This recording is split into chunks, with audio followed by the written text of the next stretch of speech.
Hello, hi everyone.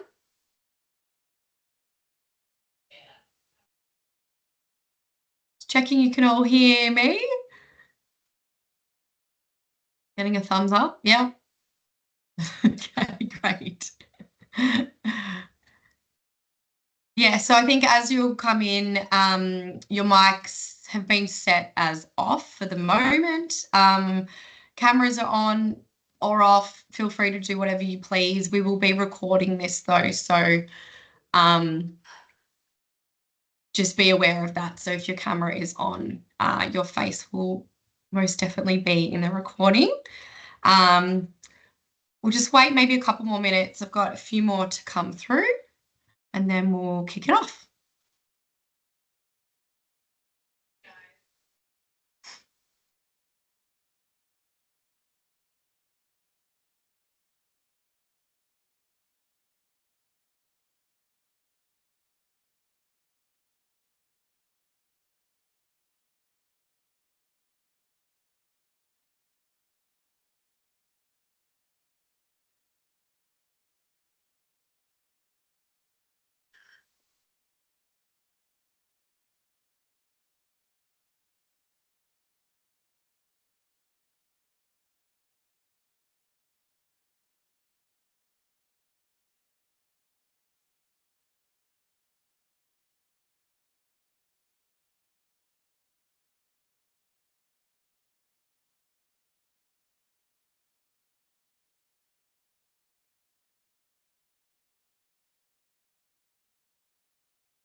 All right, it's just gone 7:05 on my end. So we'll kick it off. Thanks everyone for taking some time out of your Wednesday evening to join us online.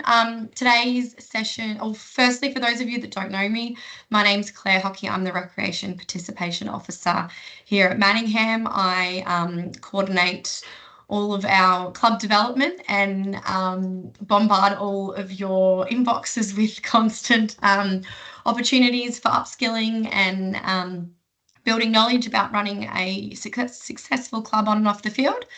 So today's session is on the topic of financial sustainability. If you can just go to the next slide, Luke.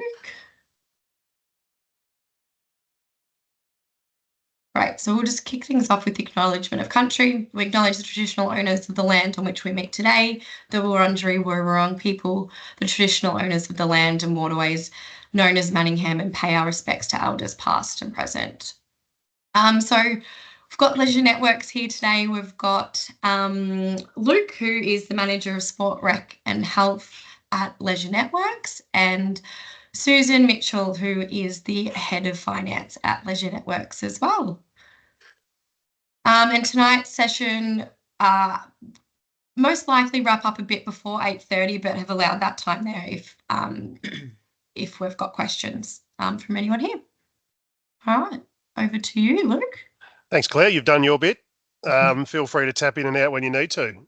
Welcome, everyone, and thanks for having us, Claire, and thanks for asking us as Leisure Networks to facilitate this workshop. And we will be doing another couple of workshops later in the year. So keep your eyes and ears open for Claire's emails that she bombards you all with. It's an interesting topic, and it's certainly one that is dear to my heart.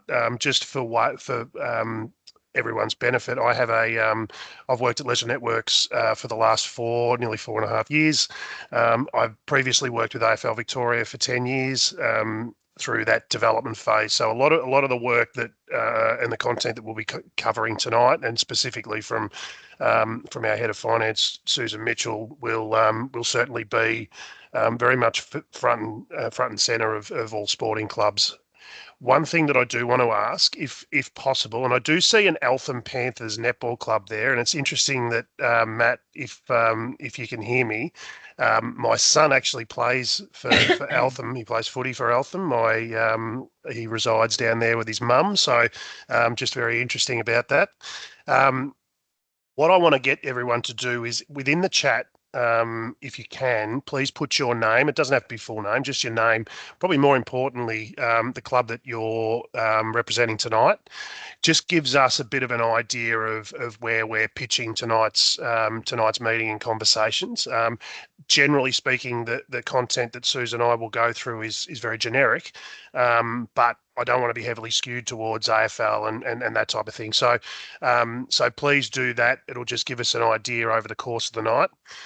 The other thing that I will mention too is we do have time at the back end of the session for questions and also ideas. It's always good to hear when you have a group like this, a group setting like this, to hear what other clubs are doing. I've got a couple of things that I'll go through a little bit later on, but from a financial point of view and finance or financial sustainability, getting ideas from other clubs. I know that it sounds taboo, but sometimes the best practice can be right next door. So be very mindful of that. And I will say that if there's any content that in particular Suze goes through tonight and there's a question or there's a commentary around some of the information that we're sharing, by all means put your hand up and we'll get to you at the next break rather than let it all sort of dissolve back to the closer to 8:30 and you forget to put the question in. We're happy to field questions right through if we have the capacity to do that when we're going through the content. So again, thank you for having us. We will kick straight in, and I will introduce Susan Mitchell, who is the head of finance at Leisure Networks. Suze, do you want to give a background on your working career? Yeah, so I've been at Leisure Networks for about 8 months now, so relatively new to this role. But before Leisure Networks, I was working for the Reach Foundation for 4 years, which was founded by the wonderful Jimmy Steins, that I imagine lots of people on this call know of. And before that, history in much more sort of commercial roles. So whilst my understanding of finance is sort of around some bigger commercial roles, I also have the great pleasure of I have been acting as the treasurer for our local calisthenics club. So also very au fait with managing local sporting club finances as well. So looking forward to tonight. Thanks, Suze. And we'll move in and just for context around who we are as Leisure Networks. So obviously we're in a conversation here with all of you from a metro point of view, a Metro Melbourne point of view. We're a regional, first and foremost, we're a disability support provider that provides probably 97%, maybe 98% of our workforce at Leisure Networks are part of the disability support providing side of the business. So they'll do support work, support coordination, financial plan management, and all that type of thing. There's the team that I manage. We have a number of staff, and we sit in a regional sports assembly. There's 8 or 9 across the state that are pretty much bound by the parameters of what money we get from state government for our Together More Active funding, and then Vic Health from our health funding point of view. So we do a lot of work within the Barwon region in relation to disability sport, club development like we're doing tonight, and then we do a lot of health promotion and health stuff for Vic Health, particularly in low socioeconomic areas. So that's us in a broader sense.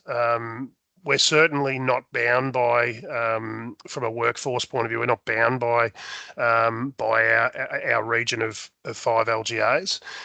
We actually have the ability and the flexibility to be able to work outside of that, hence why we're with you tonight. So I really hope you enjoy the content. Obviously, finance can be a dry subject at times.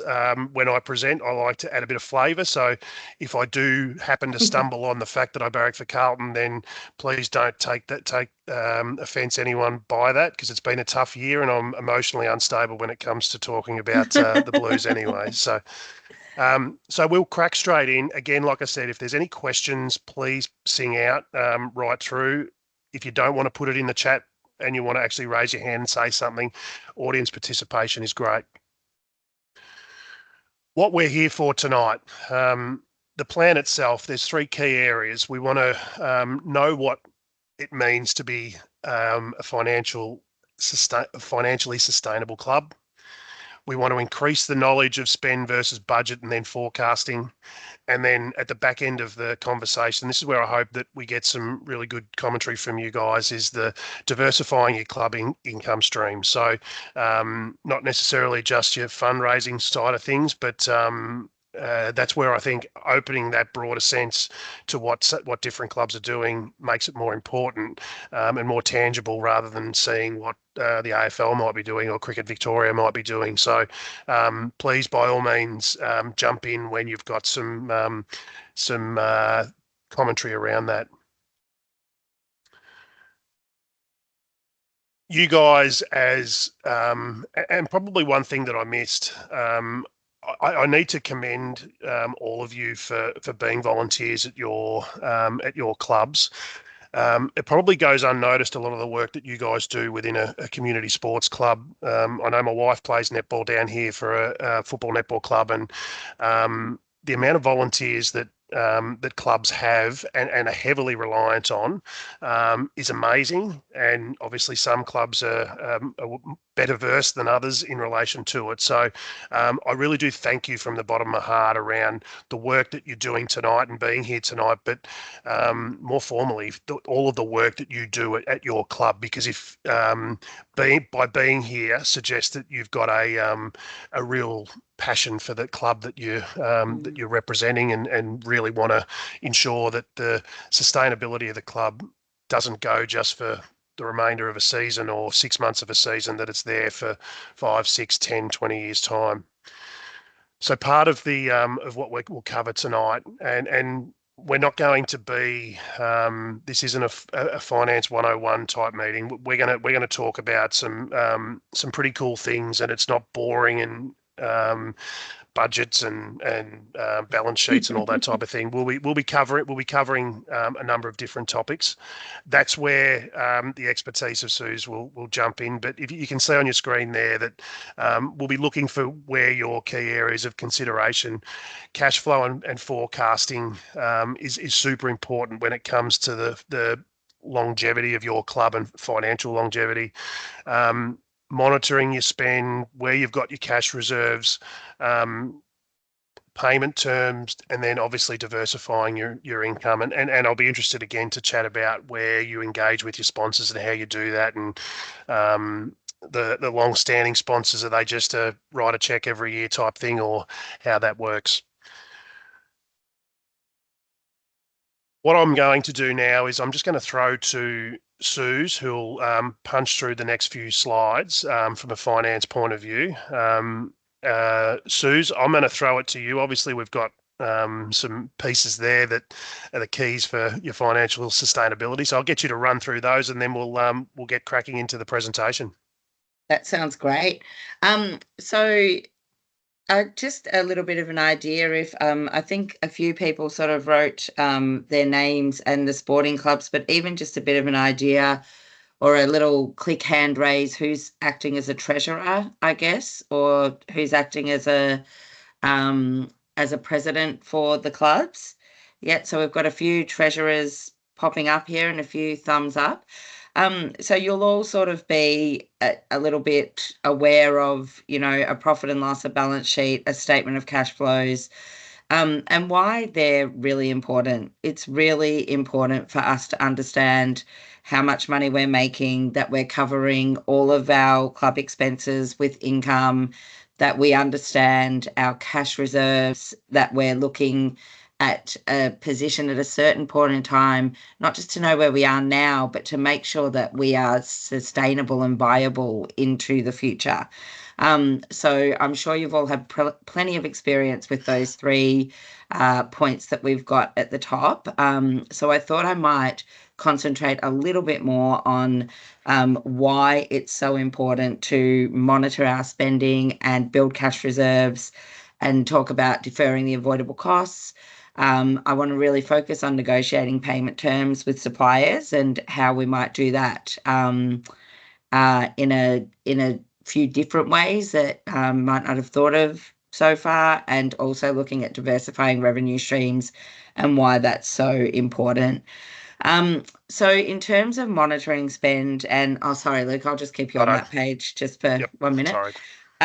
In terms of monitoring spend and building our cash reserves, it's very important to keep the club financially on track. So really important that we're not overspending.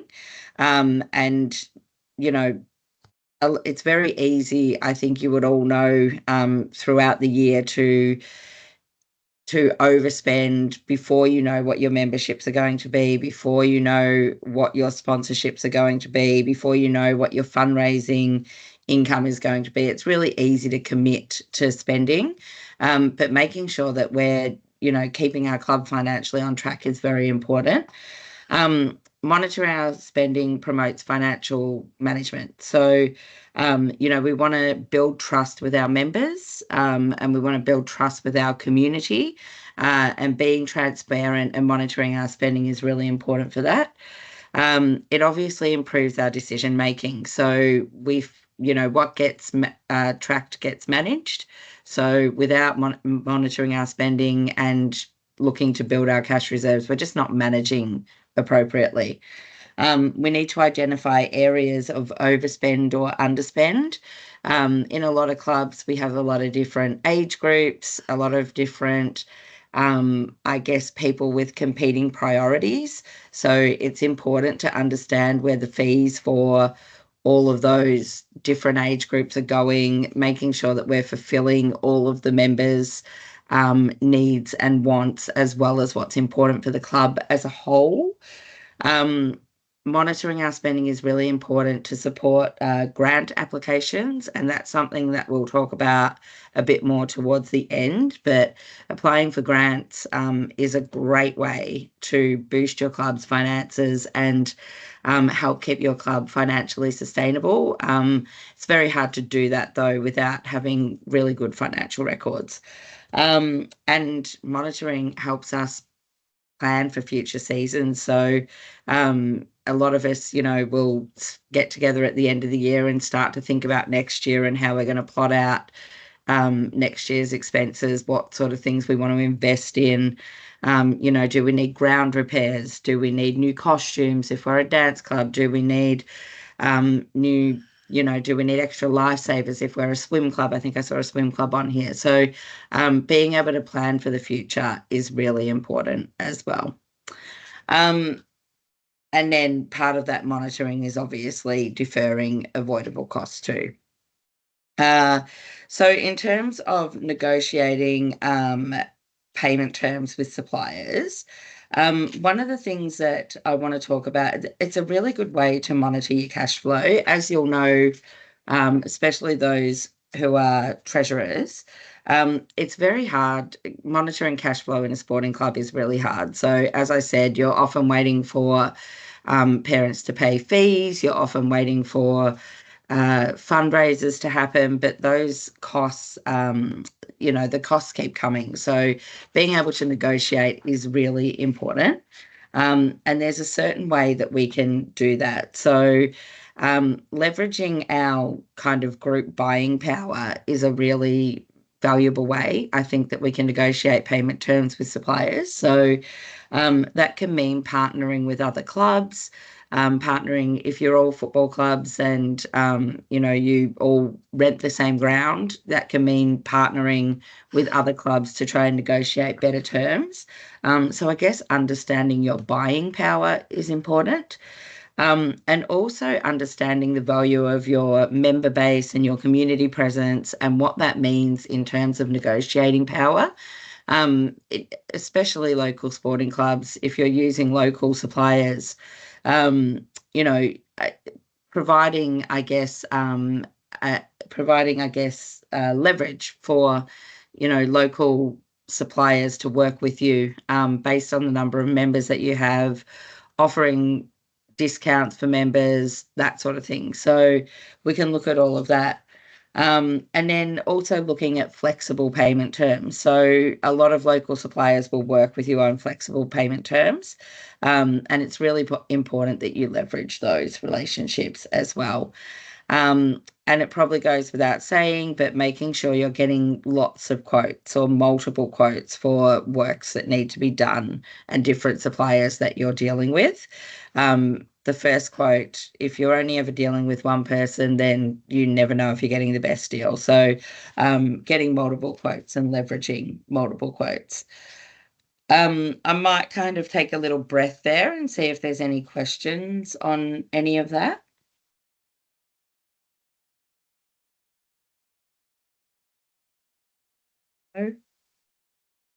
Okay. Then we might move a little bit on to onto diversifying revenue streams. So as you can see there on the slide, we've kind of got a whole list of different ways that you can raise revenue as a sporting club. So obviously your membership fees, local sponsorships and partnerships are super important. And again, that doesn't always just have to be a cash sponsorship or partnership. It can be what we were just speaking about. So, in kind services are a really important part of managing a sporting club. And it's really valuable to explore all of those different in kind opportunities. So, you may offer, tickets or match day events for different services. So a bit of bartering, a bit of in kind is a really good way to go. Obviously, match day and event income, and then grants and fundraising, from your local Bunnings sausage sizzle to sportsman's days to raffles to, there's a whole lot of different ways that you can diversify your income. I was going to Do you add want? there, yeah, I was just going Yeah. to add something there, Suze, as well. And pardon me for everyone for probably referring to the Geelong region a little bit, but obviously that's where we're from. But when we're talking partnerships and fundraising from our end, and this is probably from a sporting club lens more than a Leisure Networks end, we've been very, very lucky to be part of the Big Freeze. And there was a photo in the previous slide of everyone that slid down. We had some celebrities, some local council. We had a number of different sporting stars. I think Zach Tui was there from a Geelong point of view. But what that has led to happen is that from a revenue point of view, it's something that the St Mary's Footy Club down here, who weren't intrinsically involved when this started 4 years ago, but put their hand up and just happened to be in the right place at the right time when Beck Danaher and her crew come down to make some decisions on where we were going to be. When we're talking about partnerships, that partnership between Leisure Networks and the Big Freeze certainly helped and Fight MND. And then from the St Mary's Footy Club, they just happened to be there. We had over 4,000 people at the event on a Sunday. It was on a game day. And what that attributed back to the St Mary's Footy Club, where it was hosted, talking to their club president, it almost filled in half of their home games per year was the revenue that they took that day through canteen sales. They don't have a gate because they don't have a fenced off. So canteen sales, bar sales, the like, they had lots of raffles. They did all that. So that was probably when they were doing their budgeting and forecasting 12 months prior, that they probably didn't have any idea on what that looked like. But sometimes some of these events and partnerships and fundraising can actually generate a hell of a lot more than what you may anticipate. Yeah, great input there, Luke. And I think that's really a good thing to talk about too. Where you have those bigger sort of opportunities, it's really great to have a spend in mind. So if you can bring together your community, your sporting club community for a bigger fundraiser, fundraiser, it is really good to understand where those funds are going to go. And that's a great way to get people engaged in the club. So, for example, if you have some capital spend that you need to do, if you need to repair club rooms, if you need to, having specific spend in mind when you're fundraising is a good directed way to ensure that you meet your targets. General fundraising isn't always as successful as fundraising for a specific purpose. In terms of grants, and I think we go into that a little bit later on as well, Luke. Yep. But there are so many local, state, and even federal grants that you can apply for. And sporting clubs, there are so many grants focused towards sporting clubs. And that's from the bigger grants, but also things like making sure your members are accessing the grants, the $200 grants for their children to play in the sporting club, the Active Kids grant. So making sure that you're exploring all of your options on government websites, local community websites, local council websites, and even federal websites to access those. And Suze, I know we do touch on a little bit later on, but I might just throw to Claire because she might give a bit of a rundown on Manningham grants as well. Claire, is that okay? Yeah, now? Yeah. Yeah, I reckon. Go for it. Yeah. We'll cover it back off later on as well. Yeah. So obviously we've got the Manningham grants program that runs every year, and then we've also got the small grants that run, I believe it's quarterly. So that's for equipment and for smaller projects. Most of you, I'm hoping you are a subscriber to our monthly newsletter, because I do all of the work for you, so you don't have to go searching for the grants, and that all of the available grants across the state, local level, federal level, are all listed in there for you. And then we've also got a service that you can actually grant finder that you can register yourself to, and then you can select sort of the I guess the filters or the information, the grants that are linked or of interest to you, and you'll get automatically notified when grants get added, become available, when they're closing, and that's a really good tool as well. So there's heaps out there, but as long as you're, I guess if you're on my mailing list and then you're connected on that grant finder resource, you shouldn't miss any opportunities. And Claire, do you write grants for sporting clubs as well? Yeah, so I'm also, part of my role here at council is to assist the clubs. So if you've identified a particular grant and you need some assistance with answering particular parts of it, sourcing quotes or anything like that, please reach out, because I'm here to assist with that. So if 60 clubs come to you to write a grant, you'll be a busy girl. No, that's good. Back to you, Suze. Love it. Thanks, guys. And then, merchandise sales is another one. Merchandise sales obviously has a bit of a cost attached to it as well. So one of the things that we often look at with sporting clubs is getting pre-orders on merchandise sales, so that we're not holding stock that's cost us money before we're making the money back. So getting some commitment from the club and the club members that they're going to purchase that merchandise before we go ahead and order, which really helps with our cash flow as well, is always an important one. And then investments are a great way to diversify your revenue stream if you have an availability of cash, which isn't always possible. And a lot of smaller sporting clubs might not have that option, but if applicable, investing in I guess you probably need financial planning advice for that, but investing in things like term deposits and that sort of thing is a good way to go. I might just see if there's any questions on diversifying revenue streams and why we do that before I move on to cost control. I might just ask, Suze, has anyone applied for a grant and received one in the last 12 months? Frank? I will. I was Sorry, just going to sorry, say, Claire. if you do want to use your mic, I believe you've got to unmute yourself, but that feel free to do that. And yeah, use your mic if you wish.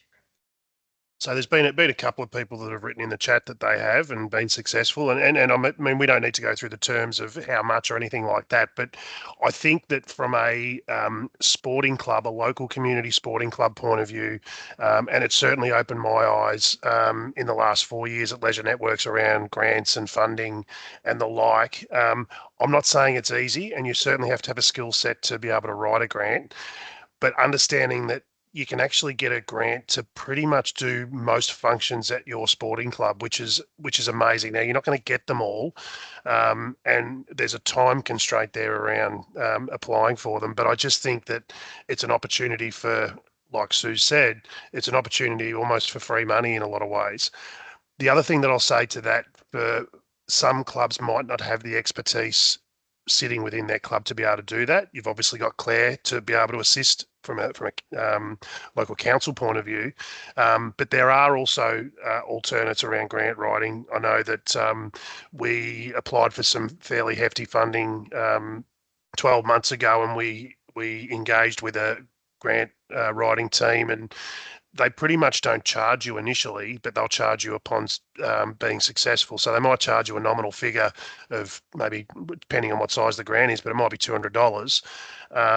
But then they might take 5 or 10% of your of whatever happens at the back end if you're successful. So I think it's an important way that if you don't have the skill set within your club, that you can actually go through the process with someone that is a professional in that stream.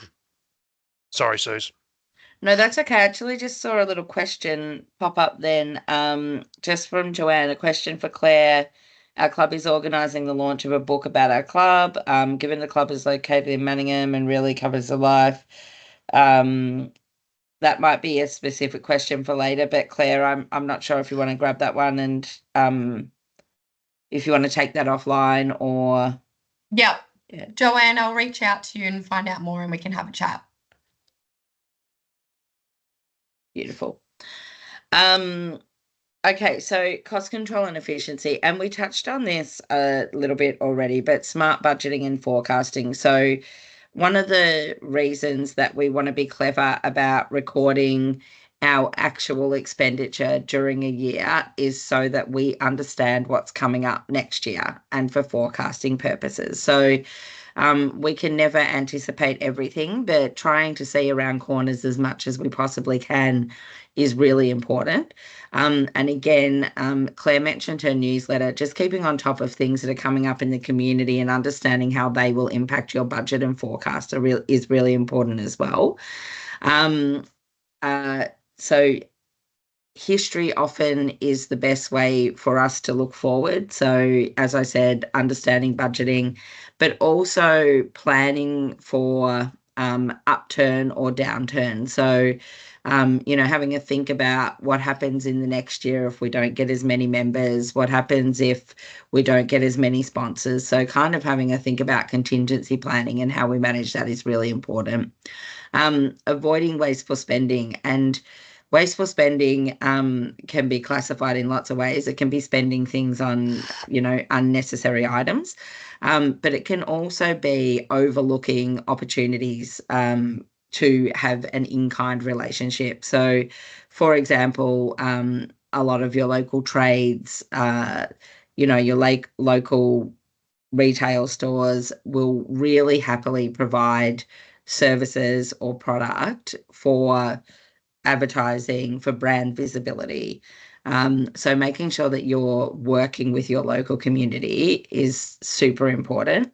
And again, don't underestimate the leverage that you have as a sporting club with lots of members and what that can look like if you join 2 or 3 of your sporting clubs and all of those members to work with your suppliers. So I know clubs often feel like they're in competition, but actually working with each other in terms of getting best value for money on spend is a really great way to boost your club's financials. And And then again, prioritizing value for money in all decisions is the same sort of thing. So making sure you're getting the best deal, you're getting 2 to 3 quotes for everything that you're spending money on is super important. Any questions there? There was just a comment there around getting $1,800 from Matt at Eltham from Grilled around for Amazing. player awards. So it's those types Yeah. of types of things that, particularly from, like you said, Sue, particularly from a local community point of view, sometimes there's hesitancy, and particularly with Grilled and Snits and Maccas and stuff like Yeah. that, they're probably not in a position where they can give you $10,000 to be a major sponsor, but they're happy enough to give you $2,000, $3,000, $4,000 worth of Yep. either product or voucher Yep. for you to be able to go there and generally speaking, and they're smart, they know what they're doing, because you're not going to just spend your $20 grilled voucher. You're probably going to go in there with 3 people, and the other 2 are going to pay for their meal. So there's a bit of a That's balance exactly there as well. right. That's exactly right. Another great one is speaking to your local butcher to provide the meat for a local Bunnings barbecue. So you get the product for free, you sell it, you fundraise that way. So, yeah, working all of your local contacts. Don't be afraid to go in and build relationships with your local community. And you'll find that they love the sporting club often. And I just saw another one there that someone has got a long-term project happening with the council covering 50% of the bowling green, that's very much at the other end of the scale, Frank. So well done. That's incredible. Might actually give you a job, Frank. That's a great effort. But all of these things are really great efforts. And then, of course, reserves and contingency planning. So, one of the things that you do see a lot with sporting clubs is, they're living hand to mouth. So, making sure that there is a backup for emergencies if, your hall gets flooded or something goes wrong with the pool or, all of those sorts of things. Like, it's really important to build a bit of a cash reserve because as things get harder just in general in the economy, things get harder everywhere. So kind of being as sensible as you can and building up a bit of a reserve for emergencies is a really important thing to do as well. I might get you to pop on to the next. I was just going to say, if we want to take a Yeah. breather, and I'm happy to add in here. I think one of the points there earlier around prioritising, I guess, the value for money of a particular piece of, whether it be territory, it might be a fence sign at a Yeah. footy or a cricket ground or a soccer pitch, or it might be sponsorship signage on uniform.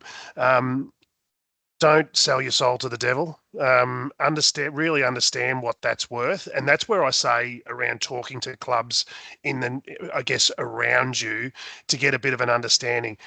Not too many clubs that I know would be gun shy about probably not divulging how their bank balance is and all that type of thing, but getting an understanding of, okay, well, if I'm at a footy club and I want to put Joe's plumbing on the back of my senior team's jumpers, what's that actually worth? To actually ask the question of a number of footy clubs around, and not just within your area. You might go to other areas to ask the question, but really getting an understanding of what that's worth.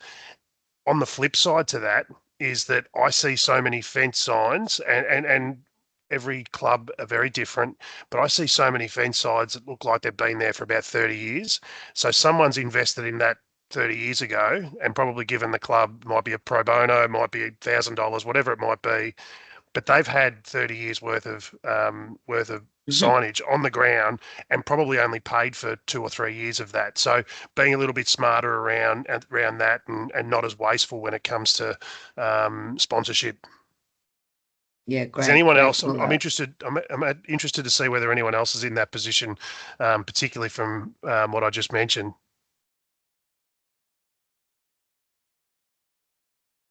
Got a bit of typing happening.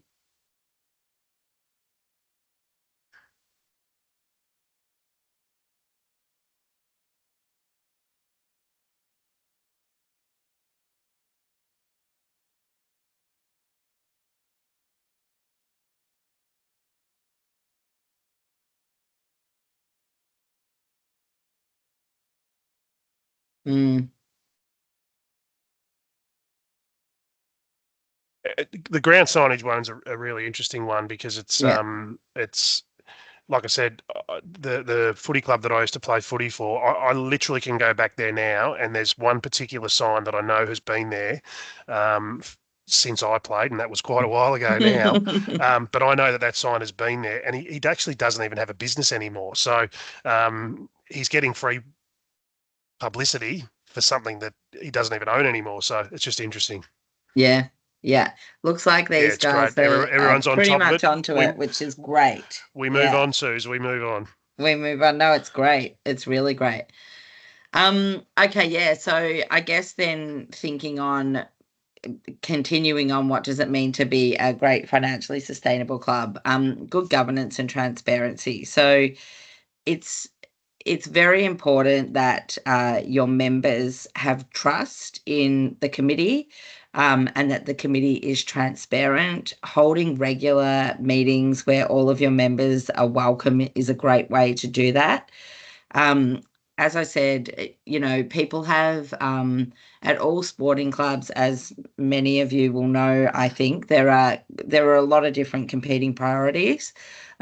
Junior sporting clubs parents are very passionate about the outcomes for their children and their children's team, and wherever you go, different sporting clubs, everyone has different competing priorities. So I think making sure that you're listening to everybody, and that everybody has a bit of a say in the financial future of the club, and where their fees go is important. You can't always take everything on board, and you don't always have to take everything on board. But I think at least listening to those people is a really important part of transparency. Um, uh, yeah, strategic growth and investment. So I've kind of mentioned the junior side of clubs a fair bit. Very important to invest in the junior side of clubs. I'm currently involved in a sporting club where a lot of the investment goes to the senior part of the club, and they're now kind of losing a lot of the junior part of the club, which is really unfortunate. So people have seen that, though, and aren't comfortable with it. So continuing to invest in the youth is important. Upgrading your facilities is where you can is really important, which is why it's important to manage your costs really efficiently and making all of your dollars work for you, because people do like shiny new things, and if your facilities fall behind and that sort of thing, then that's a way to lose members. Um, Can and I can yeah, I just jump in there, Suze? yeah, of I course you might throw can. to Claire and get her give her thoughts, I guess, on Manningham itself and where their facilities sit. I know that if I look at us down here in Geelong, we're very, very lucky that we've had a great, I guess, probably 10 or 15 years of great service within the clubs from a facilities point of view. Claire, Mm. what's your take on the facilities within Manningham?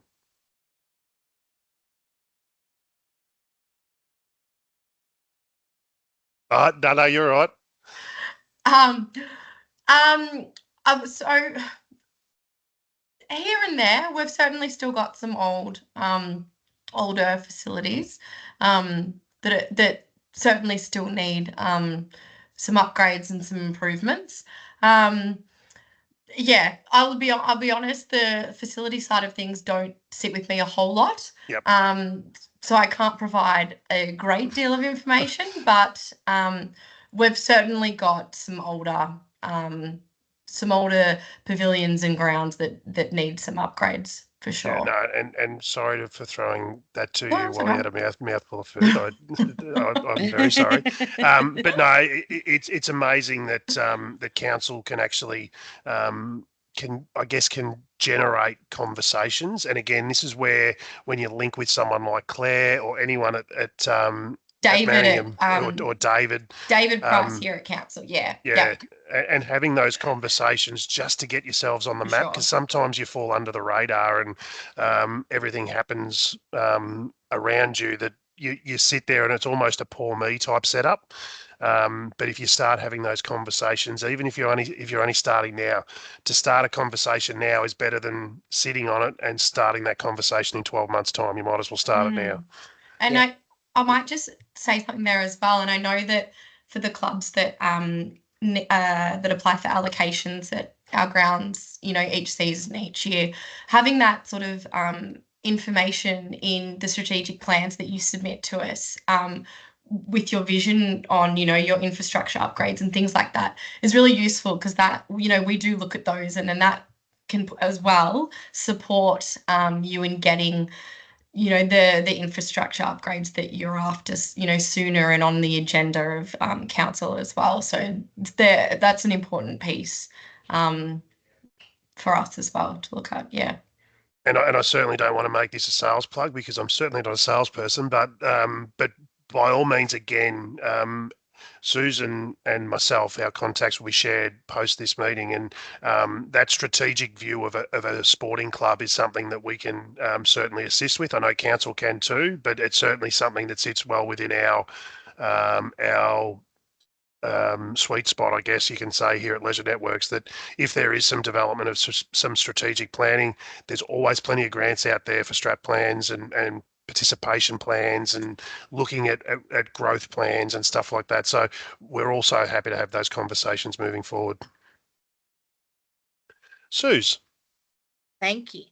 And then, sorry. So just in terms of strategic growth and investment, focusing on avoiding boom or bust strategies. So, and there's a very good example there: overpaying or over relying on, or overpaying for a star player, I guess. You've got to be really careful how you invest your funds and how that might reflect, or how other players might feel about that. So it's getting the balance right with those sorts of things. And again, transparency is quite important in that sort of decision. And over reliance on one sponsor again can create angst around what is that sponsor getting, what kind of say does that sponsor have in the club, because all members want to feel like they have an equal say. So balancing those sorts of things is incredibly important as well when you're running a local sporting club. Obviously, strategic benefits of being a well-governed, transparent, financially sustainable club, incredibly important to the long-term survival and competitiveness of your club. So you want your club to be a place that members want to go to, that they feel heard, that they are invested in volunteering and helping to raise money to generate funds for the club, involved as they can be. So having a well-run club is really important for that. It builds your reputation amongst fans and sponsors and partners. So the more transparent that you are, the more well-governed that you are, the better that your financials look, the more that sponsors will want to work with you. And, having a plan to activate that sponsor is part of being a really well-run club as well. So not just taking their money, but working with them on how you can activate their brand is an incredibly important part of having a sponsor and having partners. Don't be afraid to invest back. Often sporting clubs feel like they need to be the ones that are invested in, but don't be afraid to invest back into your community and social programs as well. It's a really important part of community where people can see that they are investing in your club, but also that you're giving back. And again, that doesn't just have to be giving money. That can be your players, your members, your sponsors doing things for, one of the things that we did at a local sporting club I was involved in was an uncomfortable challenge, and the girls kind of picked something that they would do that helped the local community. And that was a really good thing for a community engagement. So giving back to your local community is incredibly important too. I've just seen here, how important does a business plan play in making the club more attractive? That's a great question. And a business plan is an incredibly powerful tool in making your club more attractive. So if people can see that you have thought about and planned for the future, that is a really attractive proposition for members to join, for sponsors to invest. So if a sponsor's putting money in and they can see that you have thought about how that money will be spent and invested over a period of time, rather than just taking it to cover the costs and get by, it's chalk and cheese. So having a well-prepared business plan is an incredibly powerful tool. And again, as Luke mentioned, that is definitely something that, you can reach out to us afterwards if you would like some assistance with that, Joanne. We can certainly have a look at that with you, but it is definitely makes a club more attractive. It's like everything, I guess. If you can see that people have thought about the future, have thought about the contingencies, have thought about what can and can't go wrong and where they want to go in the future, that's a much easier investment to make than if someone is kind of operating in an ad hoc way without in a directionless way. And then obviously being a financially sustainable club reduces the risk of bankruptcy, which is incredibly important. There are a number of sporting clubs that go bankrupt every year, which is incredibly sad, but not everyone can survive. So it is those well-run clubs that have thought about lots of different things, like leveraging buying power, like working together as a bigger community. They're the ones who are going to be successful. I can just see Claire typing away too, so I'll give a minute for that to come through. I was just replying to Joanne. Our next club development session will be with Leisure Networks again, and that will be on the topic of strategic planning and understanding the importance and how to develop one, and that sort of thing. So people look out for that. That'll be next month, I believe.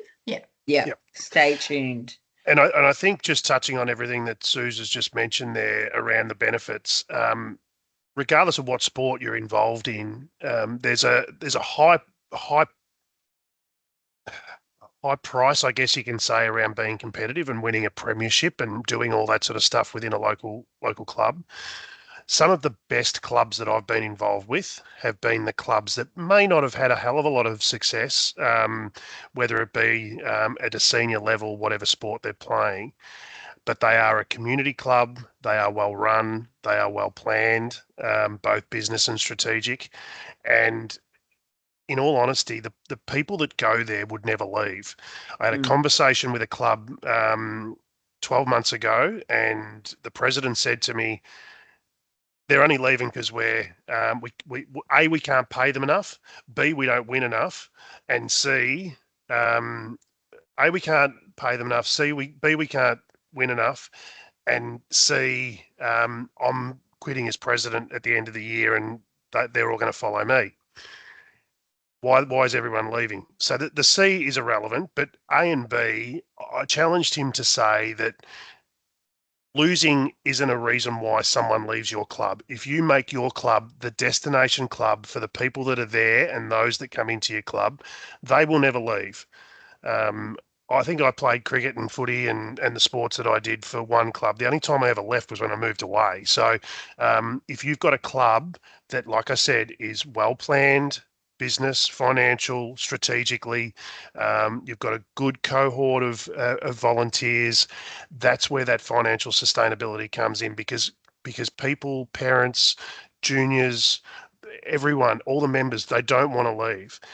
But then also from a recommendation around, I guess, aggrieved, whether it be parents, whether it be members, it's how you deal with those sorts of things that can contribute financially. So pretty much anything and everything of the way sporting clubs are run will always go back to the bottom line. Would that be fair to say, Susan? Absolutely. And one of the things that is really clear is that as a club continues to become more financially sustainable, starts to focus on growth and investment and strategy and planning, success on the field or in the pool or on the stage inevitably follows. So it is, attracting that sort of attracting good people to your club, it inevitably follows you being a great financially sustainable club. And that's where success comes. So yeah, and Diane's just made a comment around succession planning for good committees. I don't know how many times that I've spoken to presidents around sporting clubs that are in a position for probably 6, 7, 10 years longer than they should be because they've got no one else to replace them. So again, that will then also attribute to your bottom line. Yeah, that is 100% true, Diane. And Luke, there are a lot of people who hold on for too long because they love it, and but yeah, part of good governance is future planning and succession planning. So yeah. I think we touched on this a little bit towards the start of it, but yeah, the importance of monitoring spend versus budget. So this is why your monthly meetings and actually reporting monthly expenditure and income against budget is really important. So you want to, not only does it prevent overspending, but it flags when there's a problem, like, quickly, and that is super important. What you don't want to do is get to the end of the year and say, we've spent a lot more money than what came in. So regular financial reporting is an incredibly important part of running. It's an important part of running any business and any sporting club and any household. And, so keeping on top of the funds and regular reporting is important. It builds confidence in members. People don't want to be afraid that the club's going to run out of money when they've paid their fees, when they can see things happening. So super important. It obviously gives you, you can't make decisions without understanding what your position is. So you don't know you don't know if you can invest, if you don't know what your financials look like. You miss out on certain opportunities. Yes. Yep, Frank noted for sure. So you don't want to miss out on opportunities. So understanding where your financials are at and if you can take up an opportunity is super important. As I said, building trust with stakeholders, probably the most important thing when you're building and running a sporting club is having transparency with your members and making sure that they're confident in the way that the club is being run. That's how you lose people if they don't have confidence that it's a well-run club. So super important. And also supporting long-term planning. So unless we know what we've actually done one year, we can't estimate what we're going to do the next year. So gives us a great base, allows us to understand trends and patterns over a period of time. So yeah, a lot of important things in monitoring what we're actually spending versus our budget. A budget is a useless piece of paper if we're not putting the actuals next to it. So yeah. Do we have any questions there? No? Okay. And then I might just talk a little bit about the difference of a forecast versus a budget. So a forecast is really taking what's actually happening during the year against what we budgeted to happen at the start of the year and then saying, yes, we're on track, we don't have to change anything, or things have not gone the way that we thought, or we got a grant, which is great, let's reforecast how we're going to spend that money. So it's a little bit different than a budget. It's being, I guess, a bit light on our feet and able to react to different changes in circumstances. So it gives us an opportunity to to act when things change, I guess, is really important. And again, being nimble is a really important part of financial management. So if we, for example, membership is down 50%, well, we can't keep spending everything that we had budgeted to spend. So we need to look at forecasting back against the 50% of membership fees that we have. As I said, if we got a grant for $10,000, well, that gives us lots of opportunities. So we want to look at forecasting which opportunities we may or may not take up. So being nimble in financial management is really important, and not stringently sticking to something because that's what we thought would happen 6 months ago or 8 months ago. Yeah. Did you have any comments there, Luke? No, and again, I think, and this is probably from an accountant and a treasurer's point of view. There's probably largely known information that we're sharing here for most. But again, it's a nice little reset and a refresh to remember that there are some traps and some tricks around cash flow and risks and making sure that your decision making is on point. The one big one is around that I feel is you're going to budget for large expenses in most cases. The large expenses, you're going to know that they're there and that they're coming up. It's those hidden ones that you don't expect that for you as a finance person, that's where you'd be falling back to your treasurer and hoping that they make the right call. Yeah. Yeah. Any questions there on forecasting versus budgeting and how they differ and ways of forecasting? Good. Kind of good. Yep.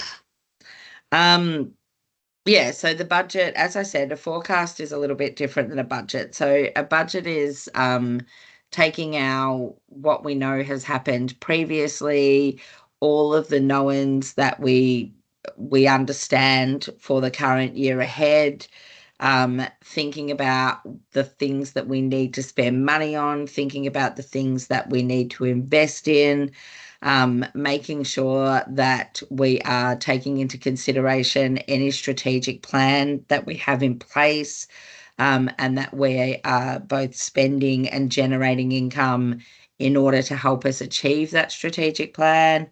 Whoops, someone's Teams chat's just popped No, up. that was me. Yeah, that's all right. All good. So just a budget is a really important tool.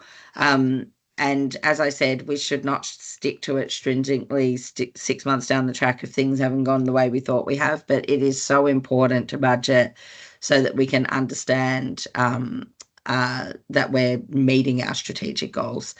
It helps the club make decisions. So if something is not in the budget, then it's really important that there is a plan in place or a consideration as to why we would spend for things that are outside of the budget. So it makes us think about things rather than just doing them.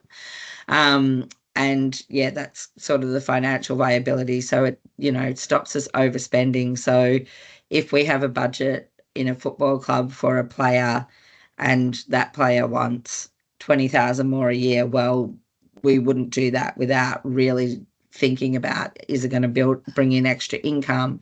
Is it going to, so there's a lot of reasons. We don't want to spend outside of our budget without really considering why we would do that. It allows us to allocate funds for projects and growth and unexpected costs. So having a budget contingency is really important, and there's a few different ways to do that. You might have a percentage of income as a contingency, or you might gross your expenses up by 10% as a contingency, but making sure that you have some funds set aside for the unknown is really important. And then obviously accountability and transparency, which we have talked about a lot, but it gives us a tool that we can report back against, builds trust with our members, which is super important. Grant and sponsorship applications. So unless you have a budget and an actual reporting function, it will be very hard for you to get a grant. So you have to be able to show that if you're getting grant money, that you are going to be able to manage that grant and use it appropriately. And you can't do that without a budget and an actual reporting function. And yeah, same final point there. So it allows us to compare what we think was going to happen look at what's actually happening and make adjustments as necessary. And it allows us to plan into the future. So without understanding what's happening now, we can't plan into the future. So really important to track that. Thanks, Suze. I might skip over this one. Obviously, that's a budget template that you'd all be templating that you'd all be familiar with.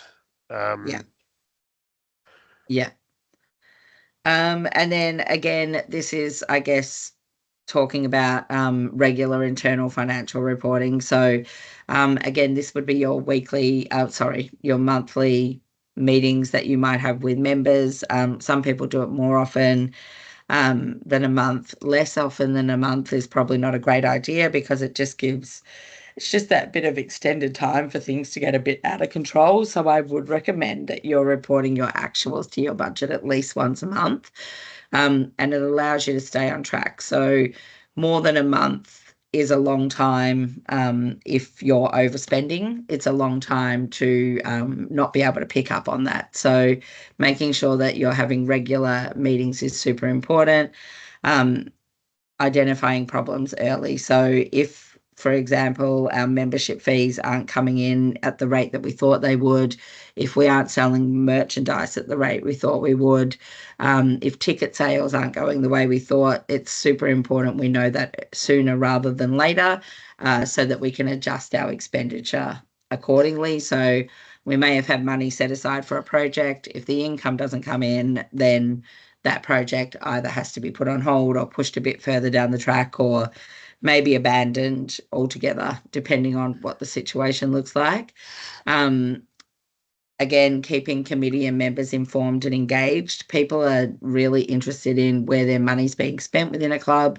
They want to know that the investment that they're making in the club, and that their family and their children, etc., are making in the club is being managed effectively. So that's really important. Can't make decisions without knowing where you're actually at. So you can't, buy another $5,000 worth of jumpers that you think you're going to sell if you've only got $2,000 in the bank. So incredibly important to understand where you're at any point in time in order to make decisions. There's obviously a whole lot of governance obligations that you would all know about when you're managing a club's finances. If you get a grant, you almost always have to report back against that grant funding. You have to do what's called an acquittal, and that's tracking how the expenditure has been spent and that it's been spent in line with the grant that you got. So if you received a grant to improve club rooms and you gave it instead to a star player, that won't go down very well in the grant acquittal. So tracking your expenses is incredibly important for that reason. And also obviously reporting at your AGM. And then if you're reporting all the time on a regular monthly basis, when you get to the end of the year and have to report to Consumer Affairs, it's just a much easier process. So staying on top of things on a regular basis just makes it much easier to manage when it comes to end of year. Okay. So any other questions there? No. Okay. And then, we'll talk quickly about diversifying revenue streams. So sponsorship engagement is obviously a really big one. Luke, did you want to talk to that a little bit? Yeah, I think every club does sponsorship very different. There are obviously best practice guides through your state sporting body or your local sporting body, regardless of what sport you're from. I see that sponsorship engagement as a priority. I'm not saying that the money that they give you is a priority, but particularly when we're talking about community investment for community people around you, that the investment that a sponsor gives you and the treatment that you give them in return is a word of mouth thing. Obviously, it depends on the area that you're in, but in a lot of ways, sponsorship engagement through your local community is certainly best practice. it's really interesting that you give something to get something. A lot of the time, as a sporting club, we just want to give, or we want to get. So if someone comes and says, "Here's $5,000, I'll sponsor your team. I don't want anything for it."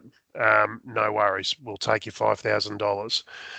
Some of the best clubs that I've worked with and seen are those that within their realm, I guess, give back almost more than what they do, but it just isn't attributed to a dollar.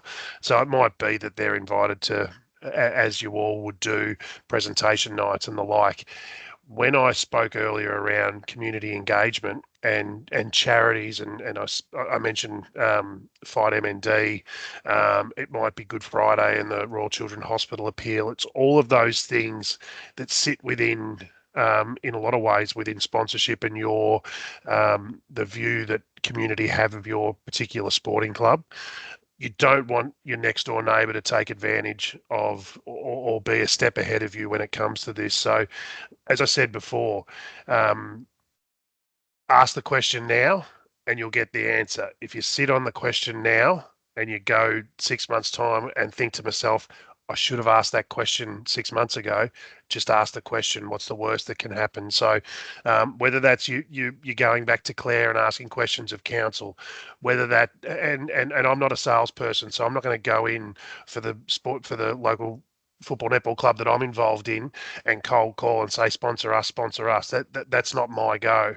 But if I can be a club member that can, I guess, share and shed the club in a brilliant light, I think that's more important from a sponsorship point of view when there's a potential sponsor seeing all that. So don't be afraid in inviting people. It's almost that piece of work where you might have to outlay something. So it might be that you're inviting potential sponsors to an after game function or a sponsors lunch. Don't always go to the sponsors that give you the money. Yeah, they'll come and they'll do that. But if there might be half a dozen people that you think of and businesses around you that you think of that you think, okay, well, I know they're not sponsoring me now, but maybe I do invite them to the sponsors lunch just to show what this club's all about. So sometimes you got to think outside the square, and that's where that diversifying your income and revenue streams is beneficial, purely because it helps clubs stay afloat. And then obviously the grants we've spoken about a little bit more, but Claire, I might hand back to you again just to a refresh on the program information that you've got sitting there as well. If you want to just quickly talk about the link that's there. Yep, so that link, which I will send around post this session, is our annual grants program. So there's a number of different categories that you can that are up for grabs there. So there's festival and events, and then there's also community development, which a lot of your sort of programming would slot into that particular category. And then we've also got the small grants, which they're assessed I think it's every quarter. So there's lots of opportunities throughout the year to get that smaller amount of funding as well. And then we do, for our annual grants program, we run grant writing workshops for the community and also information sessions to make it as easy as possible for you to submit a grant that that's of good quality and meets all of the guidelines as well. Yeah. Awesome. Yeah, and I think we've spoken a fair bit about grants and the benefits of them. Yes, exactly. And as it says down there, don't be afraid to engage a professional either. A lot of professional grant writers will work on a win basis. So, and they might take a clip of the grant that you get, but obviously 80% of a grant, outlaying 20% is better than 0% of a grant. So if you don't have the expertise in-house, like absolutely reach out and engage professionals. And then Luke, if you just want to jump to the final page there, fundraising and events. Obviously, events are there's a whole lot of outlay that goes into an event for hopeful return of funds. So this is another one where you have to be really financially responsible, and make sure that you're planning your events really well, that they are a whole of club activity, because it's very hard to generate funds from an event if you don't have the whole of the club behind it. And there's lots of different events, trivia nights, sportsmen's nights, um, barbecues. There's so many different events that you can undertake. So the added benefit of an event is, even if you're not raising a huge amount of money, is that it brings the club together, which is always a really wonderful thing. Good old trivia night, Suze. I thought you were going to give me a plug Yes, then. I'm going to give you a plug. Yeah, Luke is also a trivia master. So, yep, feel free to reach out to Luke for all your trivia needs as well. I was actually going to say, and this is probably a question to you, Suze, and probably the greater audience here tonight, around taking a punt or a risk on an event. And I'll use an example. A club down here, rather than do their stock standard $100 reverse raffle type draw, where it's something that organically happens every year, they went and capped it at 200 and had a $500 ticket, and that's what the value was, and it was a $25,000 draw. But their break even was, obviously they capped it at 200 tickets, but their break even was about 110. Yeah. Where do you see that from a risk point of view, from a financial lens? A lot of the risk, all events are risky if you don't plan them well. So a lot of the risk is can be mitigated by using a pre-sale type method. So and also when you're planning the event and promoting the event, letting people understand that the event may not go ahead if you don't reach a certain level. So having a pre-sale method and a level where you say, okay, we're fine to run it, and communicating that to the club, because the members want an event. Members want a big annual event where you all go and have some fun together. And, so it's really important. Again, this is like a member engagement thing again, and being transparent with them. Let them know that we're doing this. It's only financially viable for us at this level. So pre-sales are super important. So finding ways to mitigate any risk around events is a really important one, because the last thing that you want to do is run a big event and lose money. It's not an ideal situation. So it's also the last thing the members want you to do. So yeah. And I think a couple of the points that are on here, I've spoken to them across the evening, that don't always do what may not necessarily come natural, or do something that doesn't come natural, and ask questions. Pick up Yeah. the phone and ask another club around what they're doing and what they're doing well. And it doesn't have to be someone from a local area point of view. You could pick up the phone and ring the Mildura Football Club and say, I hear some good things. You only have to follow clubs on socials, which is another topic of consideration when it comes to diversifying income. You only have to pick up the phone when you see someone that's doing something great. Most clubs and people within a committee will always put their hand up and say, hey, this is what we do and this is what works for us. And it might be something that is completely left of center of what you do. The next point around involving a whole club approach, the best clubs that I see right across the state are those that don't differentiate between senior and junior. Yeah, agreed.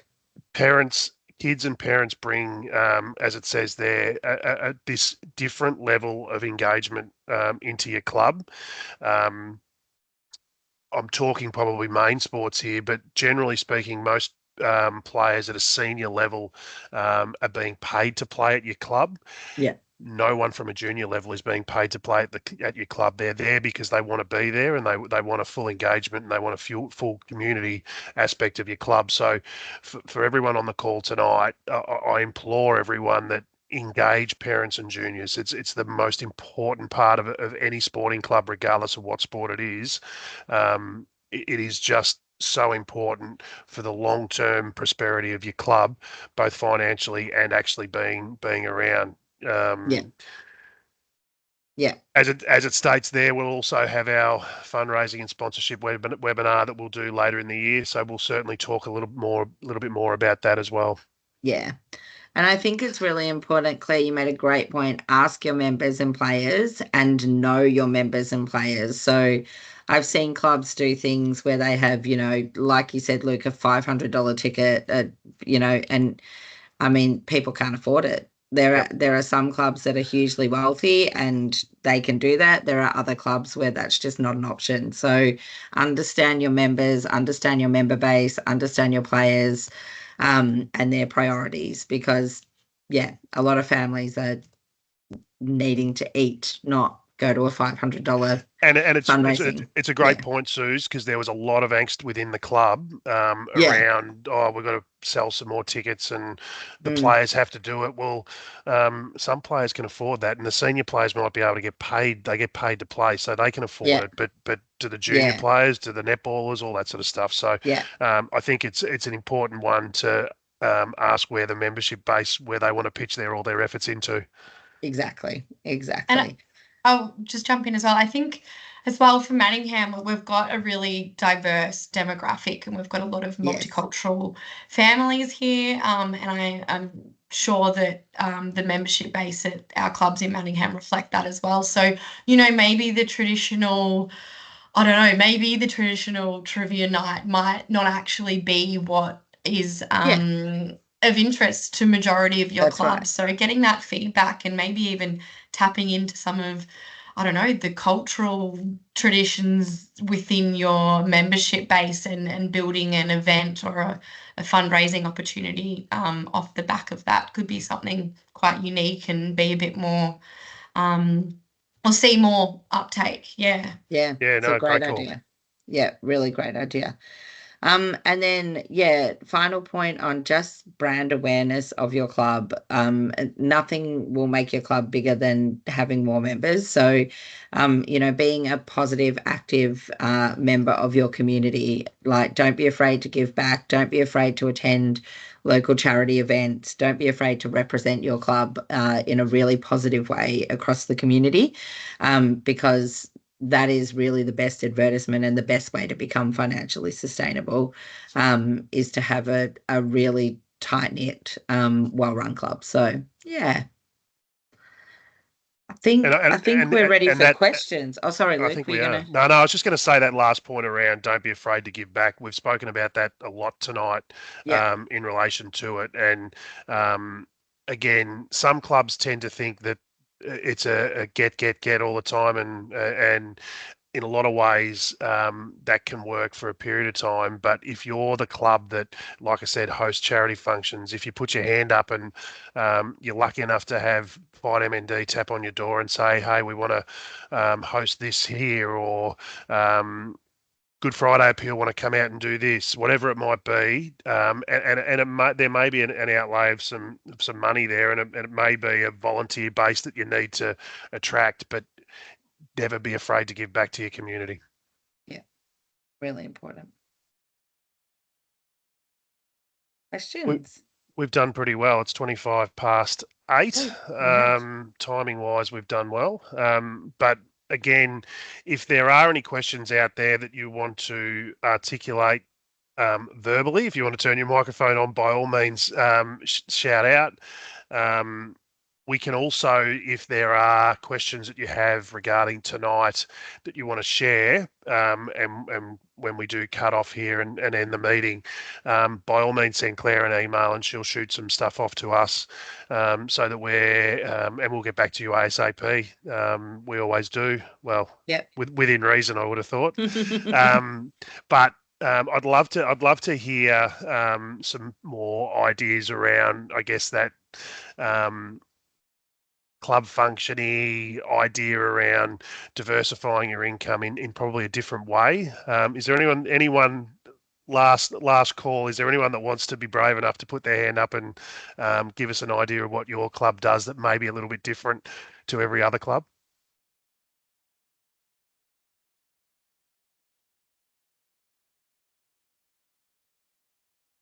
I tried, Claire. That's okay. It's getting late. It is getting late. It is getting late. Suze, thank you so much. Claire, thank you Thanks, so much for Lou. having us.